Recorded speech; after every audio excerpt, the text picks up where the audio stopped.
நம்மளுடைய இந்த கூட்டணி சுயமிழந்த கூட்டணியாலாம் இருக்காது, சுய மரியாதை கூட்டணியா தான் இருக்கும். இந்த ஒரு பக்கம் RSS கிட்ட அடிபணிஞ்சுக்கிட்டு, இன்னொரு பக்கம் மதச்சார்பற்ற கூட்டணின்னு இந்த மக்களை ஏமாத்துற கூட்டணியெல்லாம் நம்ம கூட்டணி இருக்காது.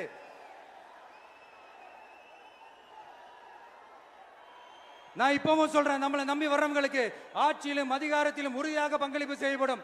உடனே இந்த கேள்விகள்லாம் வரும். அப்ப யாரு கூட்டணி, யாரு வரா, யாரு போறா, இந்த கேள்விகள்லாம் வரும். இந்த கேள்விகளுக்கெல்லாம் ஒரே ஒரு பதில் தான், சஸ்பென்ஸ்ல சஞ்சாரம் செய்யுங்க. ஆனா ஒண்ணு, 2026 2 பேருக்கு நடுவுல தான் போட்டியே. ஒன்னு TVK, இன்னொன்னு DMK. இந்த போட்டி எப்படி இருக்க போதுன்னா, இந்த அலையன்ஸை வச்சு எப்படியாவது நம்ம தப்பிச்சிடலாம். என்ன இந்த பழைய இந்த மேத்தமேட்டிக்ஸ், அரித்மேட்டிக்ஸ் இதெல்லாம் வச்சு எப்படியாவது நம்ம தப்பிச்சிடலாம் அப்படின்னு நினைக்கிறவங்களோட அந்த கனவு ஒரு நாளும் மைப்படாது.